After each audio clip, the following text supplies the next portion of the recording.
Alors, vous allez, tout en ayant InDesign qui reste ouvert, vous allez lancer Photoshop.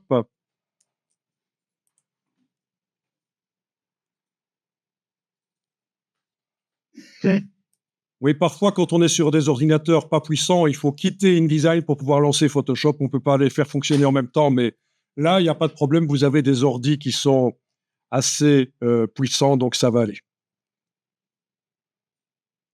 Bon, dans Photoshop, vous pouvez faire un nouveau fichier. Ah, on fait forcément du Photoshop et de l'Illustrator dans une formation InDesign parce que c'est un logiciel qui intègre des choses qui viennent d'ailleurs, donc il faut parler des autres logiciels, un peu. Mais vous allez voir, ça va être assez rapide. OK, donc ici, impression, vous pouvez choisir lettres horizontales. Voilà. Donc en centimètres, ça nous fait 27, presque 28 sur 20. La densité des pixels, c'est 300. La résolution, oui, c'est pas mal tout ça.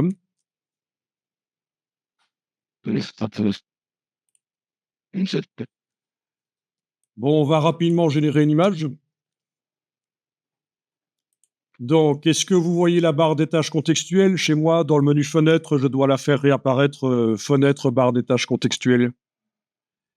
Donc, voilà, je vais devoir changer d'outil parce que j'étais avec l'outil de recadrage. C'est pas du tout ce que je veux. Je reviens avec l'outil de déplacement. Voilà. Donc, vous avez normalement à ce moment-là, dans la barre des tâches contextuelles, quand l'outil de déplacement est activé, vous avez le bouton Générer une image. Vous pouvez cliquer sur le bouton. Alors ici, on va faire quelque chose qui est photographique. Et vous allez juste décrire un sujet dans un décor. Donc, ça peut se faire en français.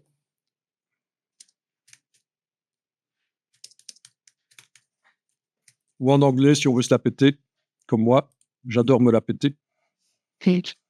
Vous cliquez sur Générer. Dans le panneau Propriétés qui apparaît, ça vous fait 3 propositions. Donc, dans un premier temps, on va voir avec une image générée. Ensuite, on ira chercher une image sur le web et il y a des choses à apprendre de ce côté-là aussi. OK, donc ça m'a fait ce que j'avais demandé et je clique sur les 2 autres versions et voilà. OK, et si ça convient pas, je reclique sur Générer.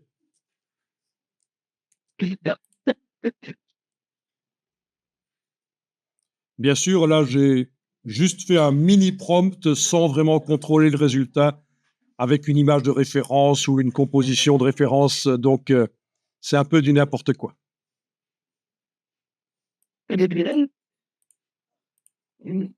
OK, amusant.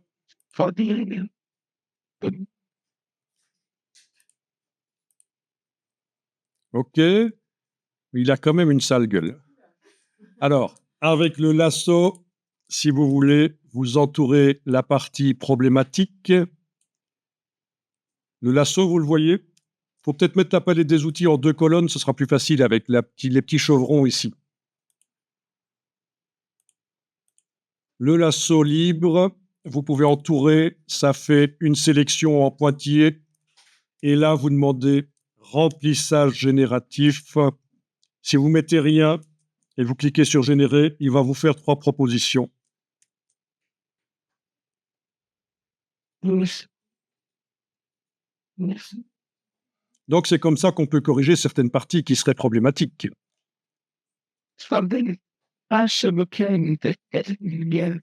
Voilà, il a fait 3 propositions nouvelles. OK, celui-là est quand même le moins moche. Voilà. Dans la palette des calques, fenêtre calque, vous avez ce qu'on vient de demander. Hein. Si on enlève l'œil, on voit comment c'était avant, en fait. Hein. Voilà. Alors, il y a beaucoup à dire sur les IA dans Photoshop, comment améliorer les choses, mais c'est pas la formation. Donc ici, j'y vais rapidement. Le but, c'est de générer vite fait une image. Comment ça se fait votre lasso? Il est en petit lasso, c'est gris. Ok, choisissez bien le vrai lasso ici, pas l'outil de sélection ou quoi. Voilà. Et ce dont tu me parles, ce serait pas par hasard ceci? Ça, Non? lasso.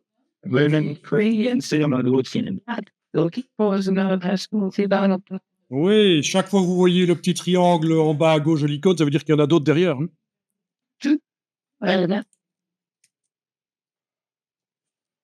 Il faut glisser tout sur l'exemple. Oui, on entoure au lasso et puis on demande remplissage génératif. Et puis j'étais Voilà. Et puis générer parce qu'on ne demande pas rien de particulier. On pourrait demander quelque chose de particulier, mais oui, si on veut juste qu'il nous propose ce qui serait logique à cet endroit-là, on fait générer. Et il nous fait 3 propositions.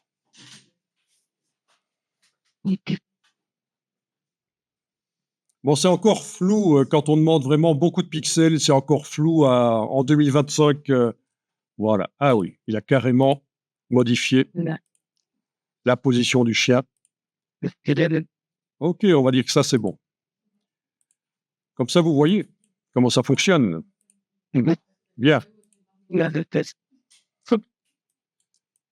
Que dire? Alors, image, taille de l'image, vous n'êtes pas obligé d'y aller, je vous montre juste image, taille de l'image. Nous avons ce qu'on appelle ici la définition, c'est la précision de l'image, le nombre de pixels en largeur et en hauteur.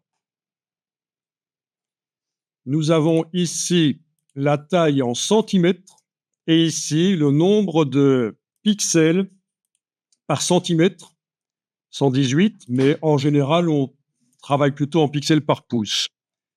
Ceci, pour InDesign, contrairement à ce que certaines personnes vont vous dire, n'a aucune importance. La dimension en centimètres de l'image et sa densité de pixels, sa résolution, dans Photoshop, ça n'a aucune importance. Et en général, quand je dis ça, il y en a qui s'énervent. Oui, ça n'a aucune importance, mais tu vas avoir des images pixelisées. Alors, mais si, pas du tout, parce qu'en fait, ce qui compte, c'est ça. Il faut qu'il y ait beaucoup de pixels.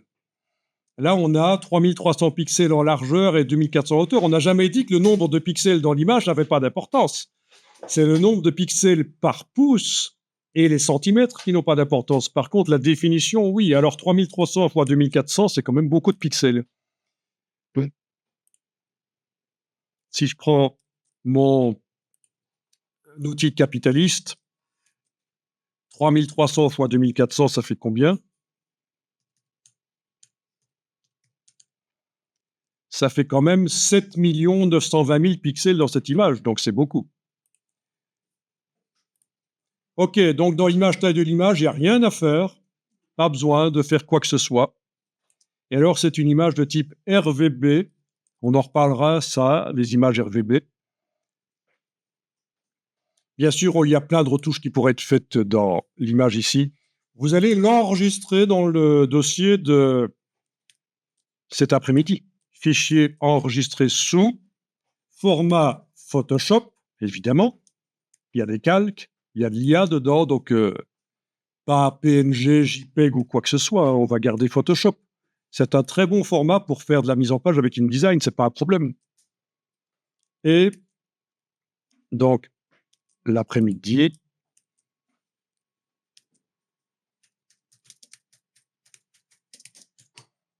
voilà. Donnez le nom que vous voulez.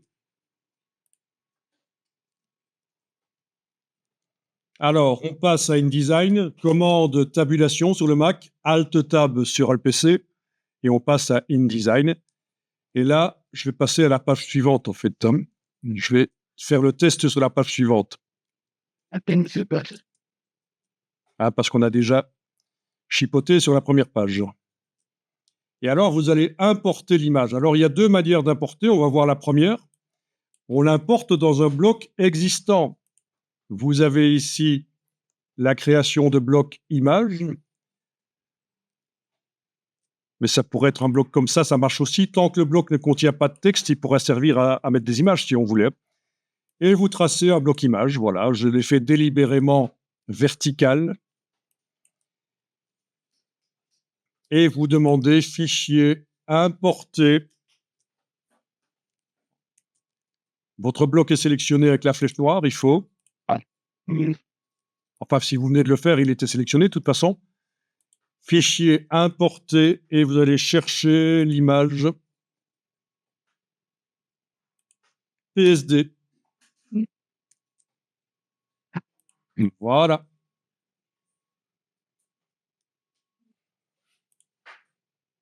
Alors, souvenez l'image, on avait demandé un format lettre horizontale, mais en fait, ça n'a pas beaucoup d'importance, mais elle est arrivée normalement à ce format-là.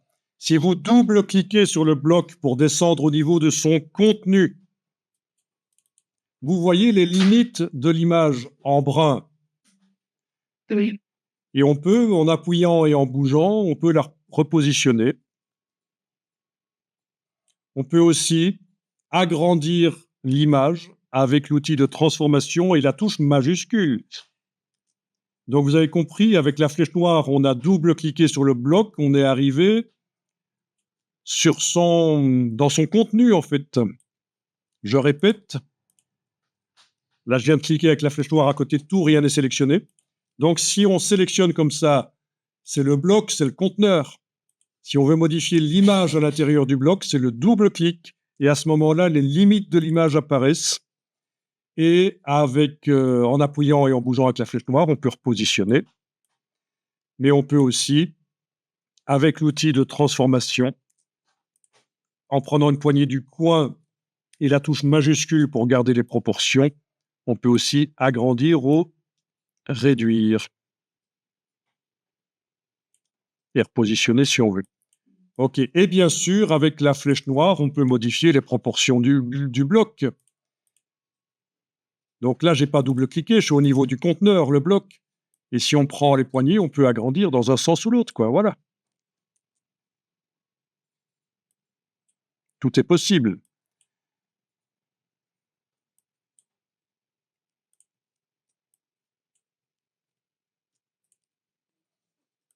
Donc, pour voir plus de l'image, avec la flèche noire, il faut d'abord cliquer à côté, et puis venir cliquer sur le bloc, mais pas double-cliquer, sinon on descend au niveau de l'image. Et là, c'est vraiment les limites du bloc qu'on voit, et tu peux agrandir. Voilà. Okay. Il y a plein d'autres choses à dire là-dessus, mais voilà, c'est déjà pas mal, ça.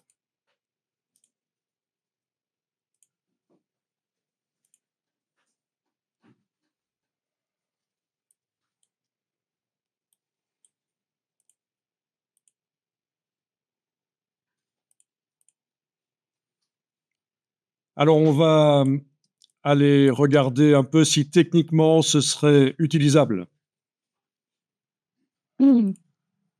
Bien, donc ici, est-ce que techniquement c'est imprimable? Est-ce qu'il y a assez de pixels? On va aller voir ça. Donc dans le menu fenêtre, vous allez jusque la palette lien. Dans la palette lien, vous allez déployer les informations, c'est ici. Voilà. Et vous allez cliquer sur le bloc, voilà, le bloc là, qui contient l'image. Voilà. Et on regarde. Ou simplement cliquer sur l'image comme ça, c'est bon aussi. Voilà. Donc, les informations, vous les voyez, les informations? Donc, ça vous indique que c'est sur la page 2, qu'il voit l'image, il sait où elle est sur le disque dur, l'état est OK, le nom de l'image, la taille de l'image, 140 mégaoctets, le mode couleur de l'image, le profil couleur, pour quel type de matériel est-ce qu'elle est faite? C'est pour du matériel sRGB, mais ça, c'est de la colorimétrie, on en parlera plus tard. Et ce qui nous intéresse, c'est surtout ceci. Dans Photoshop, on était à 300 pixels par pouce, vous vous souvenez? Et puis, j'ai agrandi, visiblement, dans mon cas, j'ai agrandi l'image et la densité des pixels a diminué. Dans InDesign, je suis à 245. C'est la seule chose qui compte, en fait, c'est ceci. Ce qui est pré-réglé dans Photoshop n'a pas d'importance, vous allez comprendre, surtout quand on va aller chercher une image sur le web. Donc, on avait une image qui avait une certaine quantité de matière sur une distance d'1 pouce dans Photoshop, 300 pixels par pouce. On l'a Dans mon cas, moi, je l'ai agrandi dans InDesign et c'est comme si vous avez une éponge.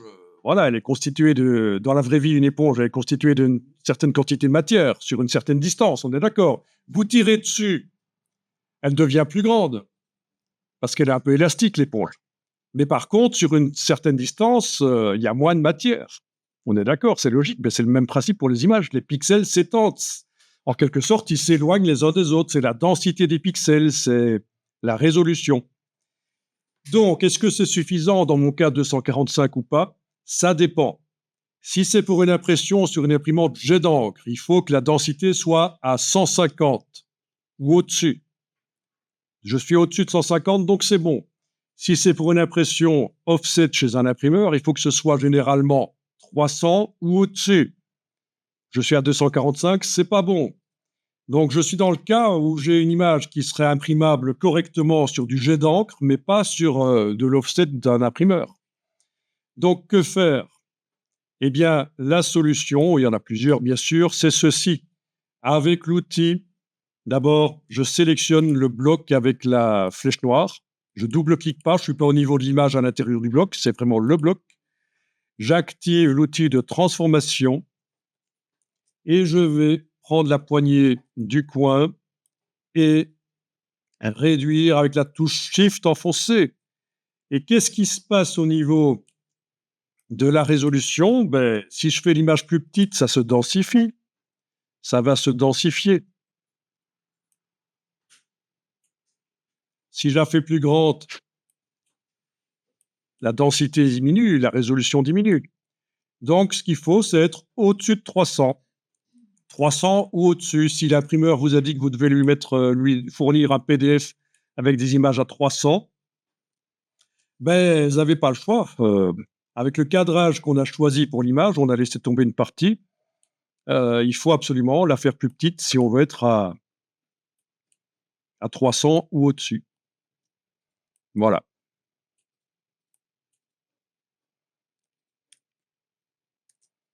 Donc c'est ça qui n'est pas évident à comprendre, c'est que ce qui est dans Photoshop, en fait, là, ici, ça n'a aucune importance. Les dimensions en centimètres non plus. Ce qui compte, c'est ceci, le nombre de pixels. Vous allez mieux comprendre quand on va aller chercher une image déjà toute faite qui vient du web. Donc, on a une image qui, normalement, a une résolution dans InDesign supérieure à 300. Au moment de l'exportation du PDF, il faudra ramener ça à 300. Si l'imprimeur vous demande un PDF à 300 pixels par pouce, 300 dpi, c'est un terme qui n'est pas tout à fait correct, mais qui est fort utilisé, donc on va dire ça. Il ne faut pas lui fournir des images à 323 dpi dans le PDF, ça, il ne va pas être content, parce que ça va ralentir ses machines. L'ordinateur, qui sert à transformer le PDF en trame. Donc, il faudra faire quelque chose au moment d'exportation du PDF, bien sûr. Mais ici, c'est une petite introduction, donc on y va mollo. Alors, on va aller dans un navigateur web. Et alors, je vais vous demander d'aller dans bing.com.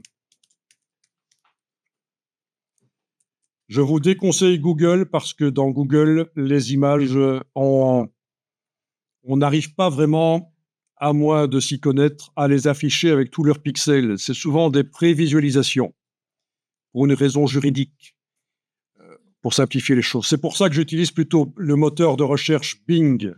Donc, je suis dans Firefox, mais vous pouvez être dans Chrome ou Safari ou autre chose, Opera, n'importe quoi, ça marchera.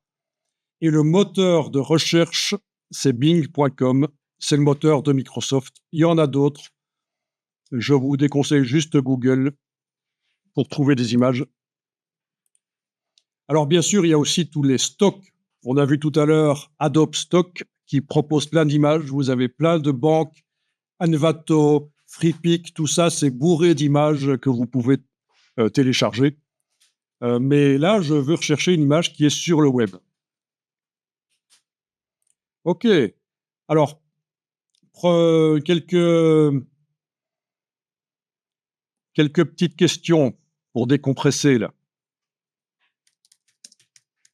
Est-ce qu'on a le droit d'utiliser toutes les images qui sont sur le web? Oui. Forcément, non. Ah bon? Ouais, celle ce soit, ouais. Voilà, c'est le raisonnement habituel. Si elles sont sur le web, c'est que les gens veulent bien qu'on les utilise. Absolument pas. Vous risquez de gros problèmes si vous utilisez des images que vous n'avez pas le droit d'utiliser. Imaginons, je suis un touriste et je visite Paris et je fais des photos de la Tour Eiffel.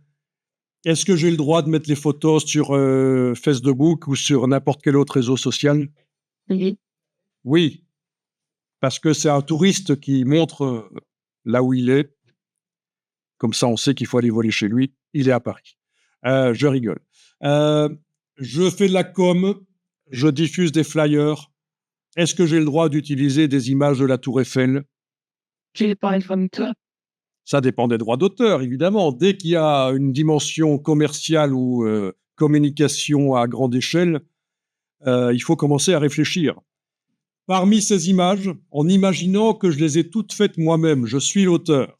Ah oui, je suis l'auteur de toutes ces photos, imaginons. Il y en a que je n'ai pas le droit d'utiliser dans des communications commerciales. Lesquelles? Personne ne voit que la tour Eiffel parce que c'est ça l'objet. Ouais. Non, c'est pas un problème qu'on ne voit que la Tour Eiffel, mais oui, c'est pas un problème. Donc ça, c'est pas un problème. Si c'est moi qui ai fait la photo, ou si j'ai trouvé une photo et que le photographe a cédé ses droits, je veux dire, c'est dans le domaine public. Ce sont des personnes qui apprennent sur Les personnes, si elles sont dans un espace public, s'il y a des personnes visibles, elles sont censées être d'accord qu'on les diffuse, mais c'est quand même problématique, ça peut poser des problèmes. Il y en a toujours qui veulent avoir de l'argent, même si on est dans son bon droit de photographier une foule et d'imprimer la photo. Non. Alors, la Tour Eiffel, c'est plus au copyright. Ça date de 1889, le centenaire de la Révolution française, l'exposition universelle. Donc, il n'y a pas de problème de copyright sur la Tour Eiffel. C'est pour ça que toutes les petites Tours Eiffel qu'on vend là sur le Trocadéro, tout ça, il n'y a aucun problème de copyright. N'importe qui peut fabriquer ces Tours Eiffel et les vendre. Par contre, il y a des images là où il y a des problèmes de copyright. des Ça, c'est problématique. Ah, Les lumières sont récentes, elles sont sous copyright. Vous n'avez pas le droit, sauf l'accord du gestionnaire de la Tour Eiffel, qui doit être la mairie de Paris, mais je ne suis pas sûr. Vous n'avez pas le droit d'utiliser des photos pour des communications commerciales avec des... Et c'est même plus loin que ça, bien sûr, c'est des dessins de la Tour Eiffel avec l'éclairage. Moi, je fais une photo de la Tour Eiffel. Ici, il y en a qui s'y sont fait prendre. Est-ce qu'on a le droit d'utiliser des photos de la chose à boule? Non, aucunement. Si vous allez sur le site de l'atomium.be, ils vous y disent bien, c'est une ASBL qui gère ça, hein, donc une association.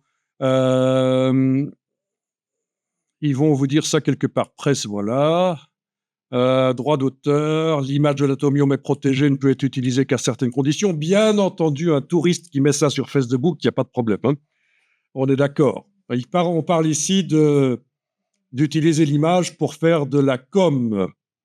Donc, il faut l'autorisation, il faut contacter, voilà. En fait, tu demandes de payer pour utiliser. Il ne demande pas toujours de payer. Si c'est une association à but non lucratif qui demande, non. Donc, il y en a qui s'y sont fait prendre, notamment la STIB, les transports bruxellois, qui se sont dit, tiens, on est plus malin qu'eux, on ne peut peut-être pas utiliser l'atomium, mais on va faire un dessin de l'atomium à l'arrière du bus, un autocollant. Eh bien, que nenni, ce n'est pas que les photos, c'est toutes les représentations de l'atomium. Donc, faites gaffe, quoi. Enfin, voilà, tout ça pour vous dire que ce n'est pas si simple que ça. Donc, vous êtes dans Bing, vous allez faire une recherche de ce que vous voulez. Oui. Voilà. Donc, toutes les photos qui apparaissent là dans la partie image, vous n'avez pas le droit de les utiliser nécessairement. Il faut réfléchir, il faut regarder. Donc, vous avez ici les filtres. Et là, quand une fois que les filtres sont enclenchés, vous avez la licence. Si vous demandez domaine public, ce sont les images normalement que vous avez le droit d'utiliser. L'auteur a, soit c'est des images qui sont très vieilles, il n'y a plus de droit d'auteur dessus, soit l'auteur a offert ça à l'humanité et veut bien que vous utilisiez l'image. Donc, je vous montre. Si je clique sur une image, il faut toujours aller voir le site web qui contient l'image. Alors, où est-ce qu'ils l'ont mis ici? Ah voilà, c'est là. Il faut toujours aller voir les conditions d'utilisation. Est-ce qu'on a le droit d'utiliser? Quelle est la licence? Donc, voilà. Image est dans le domaine public, n'est pas protégée par les droits d'auteur. Moi, je vous conseille, quand vous utilisez une image comme ça qui vient d'un site qui propose des images, comme celui-là, je vous conseille de prendre une photo écran de ce qui est indiqué là, comme ça, en cas de litige, vous pouvez dire que vous étiez dans votre... vous n'avez pas tenté de frauder, que vous avez cru que vous pouviez l'utiliser parce que c'était sur un site qui disait qu'on pouvait l'utiliser. Le domaine public, il n'y a pas de limite, on peut utiliser comme on veut. On peut utiliser pour des travaux commerciaux, non commerciaux, on peut modifier, on n'est pas obligé de citer l'auteur. Voilà. C'est ce qu'il y a de plus vaste et libre, en fait, le domaine public. OK, je vais revenir à l'onglet précédent et fermer ça. Bon, il y a juste un problème, c'est que c'est parfois des images au niveau des pixels, c'est très faible. Alors, il est possible d'augmenter la qualité avec l'IA dans Photoshop, notamment. On peut amener de la netteté sur des images qui sont faibles. Mais l'idéal, c'est quand même de demander, dans taille d'image, d'avoir par exemple des images de minimum au hasard, 1500 par 1500 pixels. Vous voyez, donc c'est dans les filtrages, c'est taille d'image. Comme ça, les petites images pourries avec peu de pixels n'apparaîtront plus dès qu'on clique sur OK. On n'aura plus que des images de minimum 1500 sur 1500. Voilà. On voit. La résolution. Non, pas la résolution, justement, je me plante. La définition. Oui, en vidéo, on aura tendance à appeler ça la résolution, mais en réalité, c'est la définition. Vous voyez dans Photoshop le nombre de pixels, largeur, hauteur. Voilà. Alors, domaine public, ça ne donne pas beaucoup de résultats. Donc, ce qui est bien, c'est les licences Creative Commons. Et là, il y en a plusieurs qui existent. Vous connaissez le Creative Commons? Le Creative Commons, il y a différents Creative Commons. Il y en a des licences qui vous demanderont de citer l'auteur quand vous utilisez une image. Il y en a qui vous demanderont de ne pas l'utiliser pour des travaux commerciaux, mais pour des travaux non commerciaux, ça passera. Il y en a qui vous diront que vous ne pouvez pas modifier l'image. Donc, le Creative Commons, il y a différents niveaux de Creative Commons. Voilà. Attribution non commerciale, pas de travaux dérivés. Voilà. Donc, il faudra systématiquement aller voir, dans le cas des images Creative Commons, quels sont les droits. OK. OK. Écoutez, vous avez trouvé une image qui pourrait éventuellement être téléchargée? Oui. Bon. Alors, ils nous ont changé quand même les choses ici. Est-ce que quand vous cliquez sur une image, vous voyez non, on voit plus ça, on voit plus. Ils ont changé les choses. Tout change en fait. Il y avait normalement un bouton qui s'appelait afficher l'image. Ah, il est là maintenant. Je sais pas, j'ai un problème d'affichage, mais les icônes comme ça, je pense que c'est un peu foireux, c'est pas prévu comme ça. Ou alors c'est le stagiaire qui a des goûts bizarres. Vous cliquez donc sur l'image et vous trouvez le bouton afficher l'image pour afficher l'image avec vraiment tous ces pixels, parce que là, il n'est pas certain que tous les pixels y soient en fait. Donc, c'est ça l'idée d'utiliser Bing. C'est ce bouton qui n'existe plus dans Google pour des raisons juridiques. Et parfois, ça affiche l'image en grand, parfois pas. Et quand vous avez l'image affichée en grand, vous faites un clic droit, enregistrer l'image sous.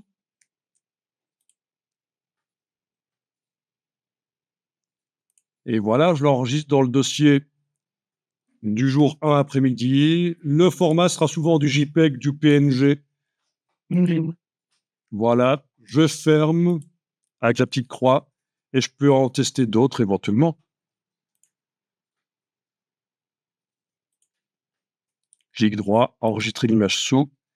Donc, faut pas faire la gaffe de télécharger le preview, la prévisualisation minuscule qui apparaît là, ça risque d'être foireux. Il vaut mieux demander afficher l'image. Bon. C'était très ciblé, ce que j'ai demandé là, franchement, c'était quand même très ciblé. Tiens.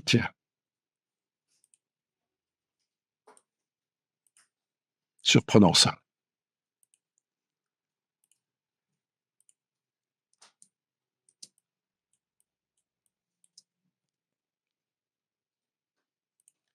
Alors, bien sûr, si vous avez l'argent, vous pouvez aller sur Stock Photo, stock.adobe.com en fait. Ne le faites pas, je vous montre juste que tout à l'heure, on est allé voir pour des templates InDesign, mais vous avez aussi des images.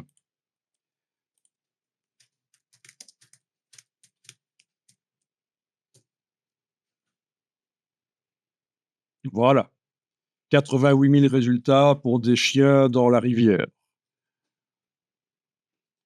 Après, on peut filtrer. Parce qu'il y en a certainement qui sont IA. En fait, n'importe qui peut proposer des images à Adobe. Voilà, si je veux pas d'IA, exclure l'IA générative, et voilà. Après, il y a... Voilà. Même la profondeur. Il y a plein de filtres, en fait. Après, vous avez d'autres choses que Adobe. Stock Photo, c'est une banque d'images. Ah, ça, c'était Envato, voilà. iStock, oui, enfin, il y a plein de choses. Il y a plein de banques qui sont spécialisées et le prix va dépendre de ce que vous allez faire de l'image. À quelle dimension vous allez l'utiliser.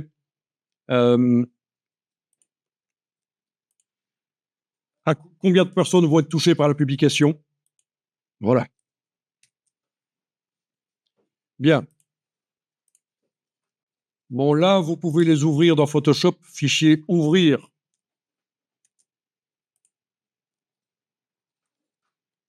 On va en ouvrir plusieurs avec clic majuscule clic. Donc, je suis en affichage par liste et certainement date de modification. C'est pour ça que les dernières que j'ai mises dans le dossier sont toutes ensemble là. Sinon, il faudrait faire clic, commande clic ou contrôle-clic sur le PC pour activer les images que je vais ouvrir. Donc, ouvrir. Faites pas l'erreur de créer une image vide Photoshop et d'importer l'image dedans. Non, on ouvre directement, c'est du pixel. On ouvre. Voilà. Et on a les différents onglets. OK. Oui, il y en a une qui est foireuse alors qu'elle était annoncée en étant à 3000 pixels sur 2000. Mais là, c'est vraiment totalement foireux. Je vais la fermer. OK, donc j'en ai deux. Et alors là, vous allez... vous pouvez directement voir normalement en bas à gauche, sans aller dans Image, taille de l'image, en fait. En bas à gauche, est-ce que vous voyez ici la définition et la résolution? OK, c'est parce qu'ici, on a demandé dimension du document, en fait. Donc, 300 pixels par pouce. Celle-ci, 72 pixels par pouce. Ça n'a aucune importance, c'est ça qui est important à comprendre. Si vous voyez ça, vous vous dites « Ah, c'est une image qui n'est pas faite pour être imprimée. C'est pour un affichage sur écran, c'est pas du 300 pixels par pouce. » Pas du tout. Ce qui compte, c'est la définition. Ceci, vous vous en occupez pas du tout. C'est pour ça qu'on est dans Photoshop, uniquement pour vous montrer que la résolution dans Photoshop n'a strictement aucune importance. La dimension en centimètres non plus. Si je vais dans Image, taille de l'image, je vois, tiens, 120 centimètres, 119 sur 79, voilà. Ça n'a aucune importance. Ce qui compte, c'est le nombre de pixels. Donc, alors, vous avez tous et toutes pris des images différentes, donc vous avez peut-être pas d'image en dessous de 300 pixels par pouce, mais là, vous avez l'explication. Et donc, on va aller dans InDesign. Commande tabulation, on est dans InDesign et on va mettre les images dans InDesign. Sur une nouvelle page, je passe à la page suivante tant qu'on y est. Alors, contrairement à tout à l'heure, on n'a pas besoin de faire un bloc avant. Ça, c'était juste pour vous montrer qu'on pouvait créer le bloc et puis on pouvait amener l'image dedans. Mais ici, je suis sur la page, il n'y a pas de bloc. On va faire fichier importer et on va aller chercher une des images.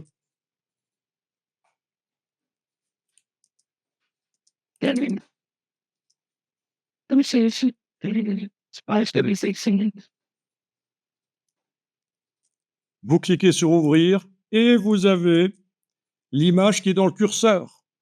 Et quand vous cliquez sur la page, elle arrive à la dimension pré-réglée dans Photoshop. Et c'est pour ça que, regardez, Alt roulette, elle est super grande. Par rapport à mes pages A4, voilà la taille qu'elle a. Donc, ce n'est pas la bonne méthode. On fait édition annulée. Quand vous amenez une image comme ça par fichier importé, il faut appuyer, garder appuyé, bouger. Vous forcez la dimension d'image au moment de l'importation. Donc, surtout pas de clic. Elle arrive à n'importe quelle taille si vous faites un clic. Parfois, c'est souvent trop grand. On va amener l'autre aussi, si vous en avez une autre. Il faut surtout soit cliquer à côté pour que le bloc soit plus sélectionné, soit au moment où vous importez et que vous allez chercher l'autre. Vous voyez, j'enfonce la barre d'espacement pour voir hein, une image en grand. Eh bien, il faut décocher, remplacer l'élément sélectionné, sinon ça va remplacer le bloc qui est toujours sélectionné. D'accord? Donc, je répète, quand vous allez chercher l'autre image, soit il faut, avec la flèche noire, cliquer à côté du bloc, comme ça risque pas de remplacer l'image qui est là, soit, s'il est toujours sélectionné, le bloc, quand vous importez, fichier importé, il faut décocher l'option « Remplacer l'élément sélectionné ». Voilà, c'est bien celle-là, oui. OK, j'appuie, je bouge, et voilà.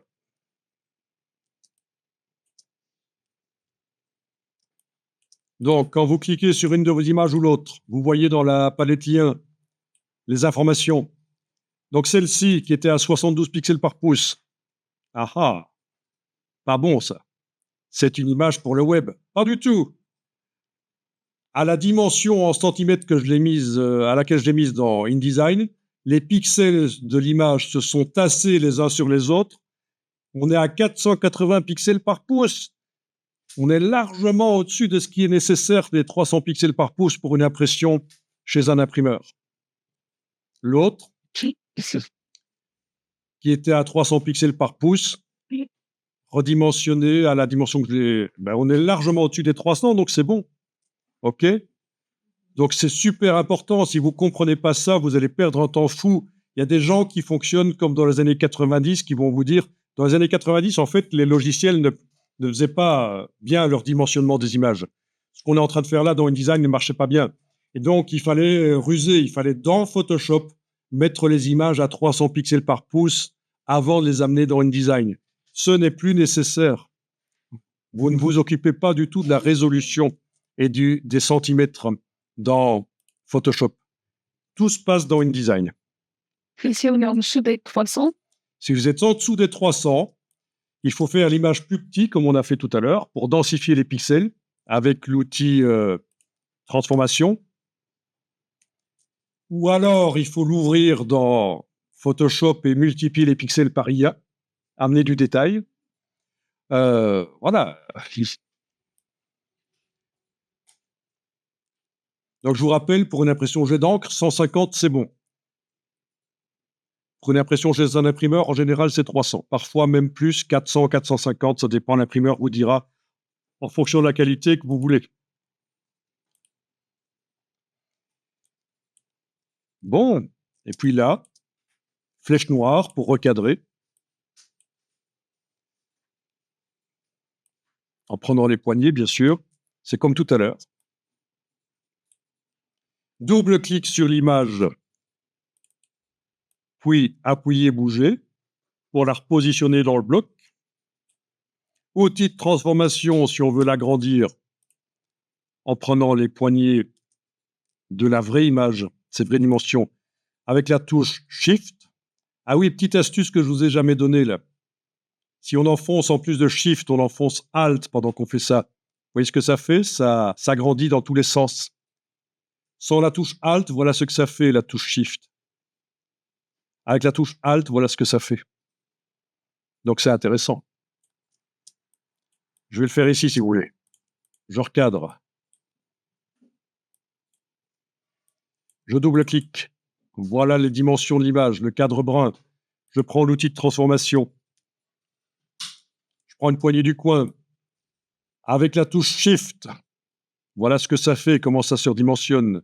Avec Shift et Alt, donc Option, voilà, ça se transforme par le centre, ça peut être intéressant. Je lâche le bouton à souris, puis les touches au clavier, puis je peux aller bouger l'image dans son bloc avec la flèche, avec l'outil là ou la flèche noire. Donc il faut absolument maîtriser ça, hein, ces histoires de manipulation d'images. C'est pas évident dans InDesign. Il y a beaucoup de gens qui trouvent que InDesign est foireux parce qu'ils essayent par eux-mêmes sans avoir étudié. Ils se disent tiens, ça doit être facile, hein, c'est de la mise en page, c'est quand même plus facile que Photoshop. Et donc déjà rien que au moment du placement des images, du recadrage et du redimensionnement, ils n'y arrivent pas, quoi.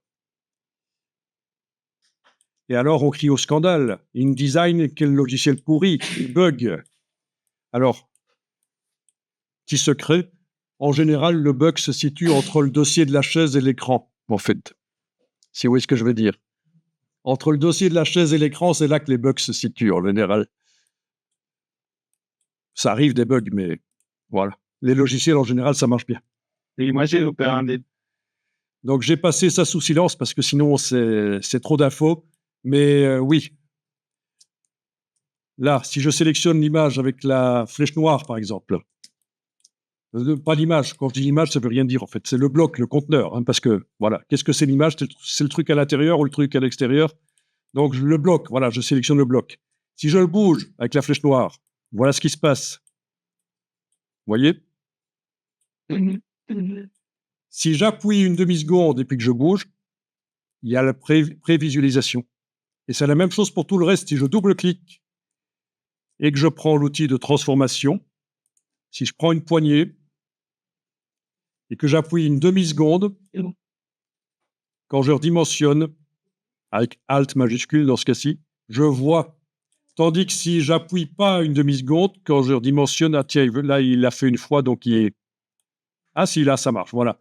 Quand je n'appuie pas une demi-seconde, voilà ce qui se passe, on voit le cadre, on voit la dimension que je vais lui donner, mais on ne voit pas ce que ça va donner. Je lâche le bouton à souris, puis la touche... voilà. Donc, il faut donner le temps à InDesign de faire la petite prévisualisation en appuyant une demi-seconde, et puis quand on bouge, on appuie une demi-seconde avant de faire l'opération. Donc là, par exemple, si je prends la flèche noire et que je bouge sans une demi-seconde, je ne vois pas. Si j'appuie une demi-seconde et que je bouge, je vois. Ah, c'est vraiment bizarre, mais c'est comme ça. Ok.